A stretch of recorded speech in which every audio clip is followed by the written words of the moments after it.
Pericles and Athens by A.R. Byrne. The golden age of Greece seen through the life of her leading statesman. And so we start today on part 2, Pericles and the Empire, 461 through 445 BCE.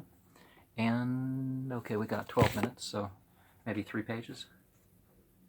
A general of the Republic.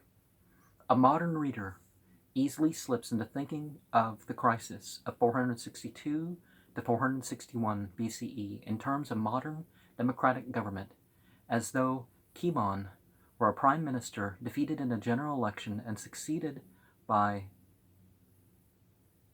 Ephialtes and Pericles.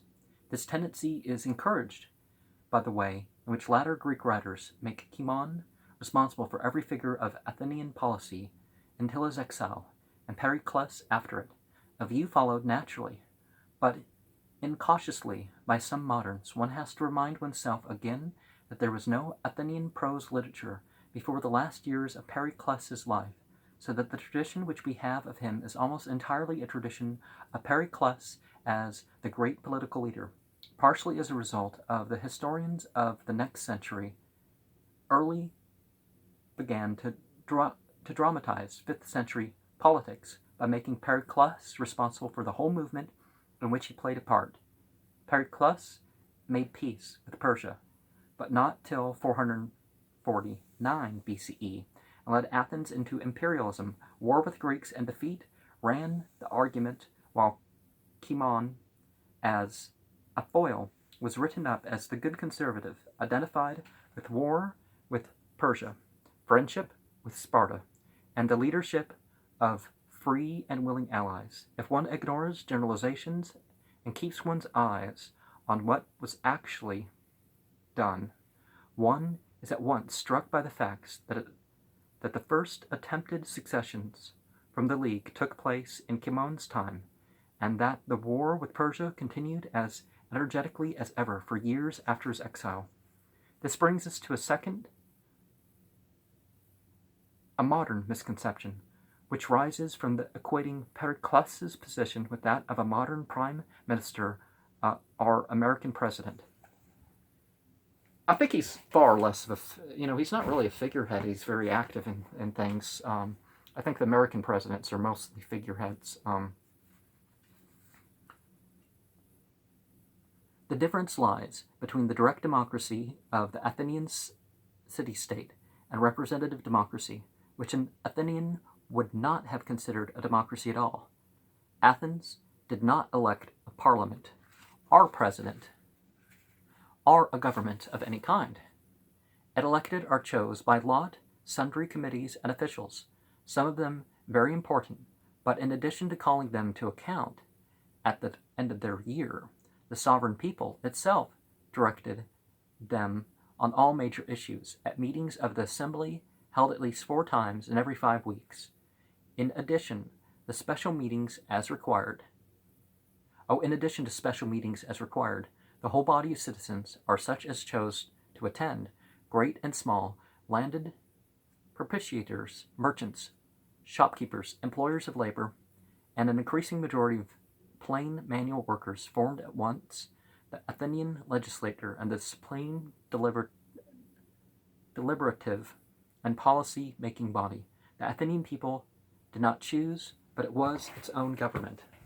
Now, the idea of consultation, I guess you could say that's part of the reason for a Friday meeting, is that people, yes, you listen to the sermon. Sometimes you can ask questions or correct the recital or something like that, depending on your the tradition that you follow or they follow. But it gives you a chance to possibly go and address the leaders, to talk to the other people and have stuff done. The leaders themselves should take regular time to consult with the people, regardless of what system of government, to see if the what needs to be done or what needs not to be done. The people, demos, later personified and put on the stage by Aristophanes as a peppery, good-hearted, short-sighted, John Bullish, old householder, liable to be hoodwinked by a plausible steward, conducted its routine business through an array of committees and boards of annually changing officials, not permanent career officials, but ordinary citizens giving up their time for the service of the state. It is time to give some account of the structure of that democracy in which Pericles, for the rest of his life, played a leading role. Chief pivot of the whole machinery was the council, not Areopagus, now deprived of political importance, but the Council of 500, commonly known as the Council par excellence. First constituted of 400 members by Solon, it consisted since Cleisthenes of 50 members, from each of Cleisthenes's 10 tribes, selected annually by lot from all citizens, over 30 whom volunteered. There seemed to have been no lack of volunteers, and to make recruitment easier, it was permitted to citizens to serve in the council twice, but not more often, and not in successive years. The council's chief function was to prepare business for the assembly, and one of the few rules of procedure was the assembly strictly observed was that no business whatever was to come before it which had not been before the council. Amendments and even fresh proposals could be originated in the assembly, but either tidily drafted bills or at least a statement of the situation that had arisen, and was produced by the Council of 500 average Athenians, a working committee of the sovereign people. The establishment of the council was, in fact, old Solon's chief contribution to the establishment of democracy. For lack of such a working preparatory committee, the Roman assembly, in theory, under the Middle Republic, equally sovereign, was important in practice, and the control of the current business fell into the hands of a council of ex-magistrates like the Areopagus, the Roman Senate. Now, you may be noticing how certain figures resulted in words of later languages, and maybe even Greco-Roman language. But we also see how mythology seems to have later modeled certain patterns of groupings among these things. Remember that Judaism was started by, historically, the second book of Maccabees. You can take it to the first book of Maccabees, but as far as a historical entity, Judaism started with the War Chronicle. What we call Hinduism started with the Mahabharata. There were certain changes that started to happen at that point. So, religion actually goes before this, but popular religion tends to start with War Chronicles and stuff like this. The council, in turn, had its standing subcommittee, the 50 councilors of each tribe, in turn holding this position for a tenth of the year.